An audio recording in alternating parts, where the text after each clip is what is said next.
Today, we're going to talk about something foundational in Python programming. Let's dive deeper into Python by exploring data types. Data types are crucial because they define the kind of data that can be stored and manipulated within a program. Python has several built-in data types, and we'll explore each one with examples. To follow along, create a new Jupyter Notebook file. You can do this by going to File, New File, and select Jupyter Notebook. You can start typing your code in a cell. To run it, press Ctrl-Enter or Shift-Enter, or click the Run button. You can edit existing code or delete cells as needed.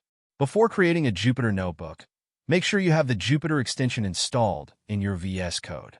I've already prepared a Jupyter Notebook with the code we'll be discussing. You can follow along by creating a new notebook and typing in the code yourself. Let's start with numeric data types. Integers are whole numbers, positive or negative, without a decimal point. Here we defined an integer variable age. We can print the value of the variable and the data type of the variable as well. As we can see in the output, it prints the data type as int. Floating points are numbers with a decimal point. Similar to an integer, we can see the output shows the float data type. And complex type is numbers with a real and an imaginary part. Integers and floats are used extensively in mathematical operations.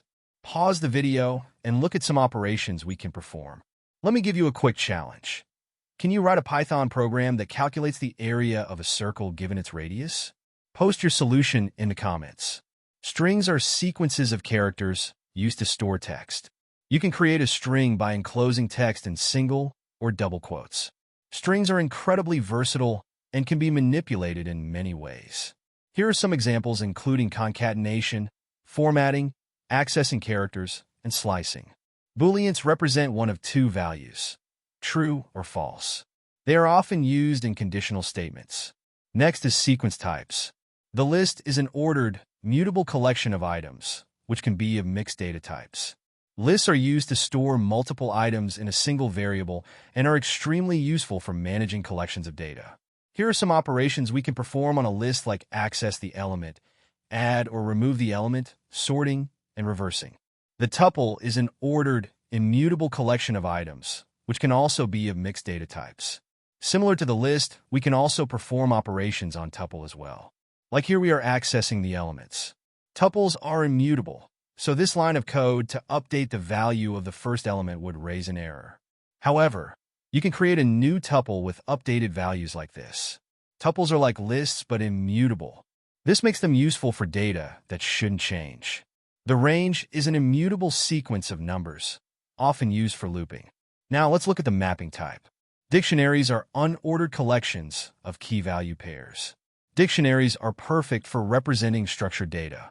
Here we define the person with the name, age, and city. We can access particular key value like this using the key. We can also modify the dictionary object by adding, updating, or removing a key value pair. There is another data type, which is similar to the list. Set type. Sets are unordered collections of unique items. Sets are written with curly brackets. We can say that the set is basically a list, but cannot have two items with the same value. Here we define two set variables. One is colors with unique values, and another is fruits where the first and last elements are duplicates. If we print these variables, we can see in the output, fruits contain only one element apple. Similar to the list and dictionary, we can add or remove items from sets. We can also perform operations like union, intersection, and difference between the two sets. Frozen sets are like sets, but immutable. We have discussed the most commonly used data types in Python. Each of them serves a different purpose, and understanding them will help you write better and more efficient code. But what if you don't want to set any data type of the variable? None type represents the absence of a value or a null value. The none type is used to signify no value or nothing. Here we define a variable result with none data type. If we try to print it, it would print nothing. It is often used as a default value for variables or in functions to indicate the absence of a return value. For example, if we write a function that searches for a user in a database, if there is no user with a given username, then we can return none like this. Now that we understand the different data types, let's talk about how to convert between them. Sometimes, you might need to change a value from one type to another. Python makes this easy with built-in functions.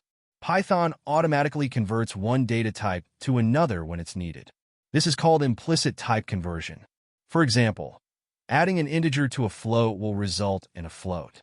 Sometimes, you'll need to manually convert a value from one type to another using functions like int, float, str, list, etc. This is called explicit type conversion or typecasting. Here are some examples of converting string to integer, float to integer, and integer to string.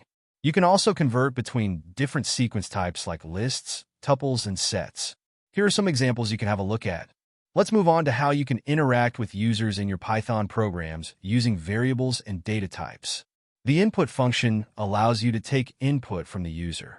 By default, the input is stored as a string, so you might need to convert it to another type if necessary.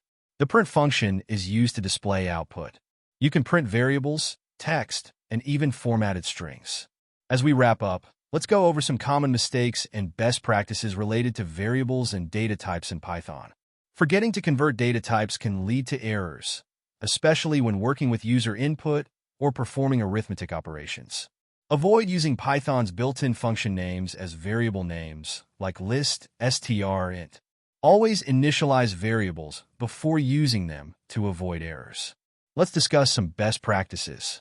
Use variable names that describe their purpose. It makes your code more readable. Stick to one style like snake case for variables and functions. Use named constants instead of hard-coding values. For example, instead of using the tax rate as a magic number, declare the variable first and then use it. Briefly explain the purpose of complex variables or why certain types are used, wherever it is necessary. That brings us to the end of our deep dive into Python data types. I hope you found this lesson helpful and that you now feel more confident in handling data types in Python. If you have any questions or topics you'd like me to cover in future videos, drop them in the comments below. And if you enjoyed this video, don't forget to like, subscribe, and hit the notification bell so you never miss an update. Thanks for watching, and happy coding!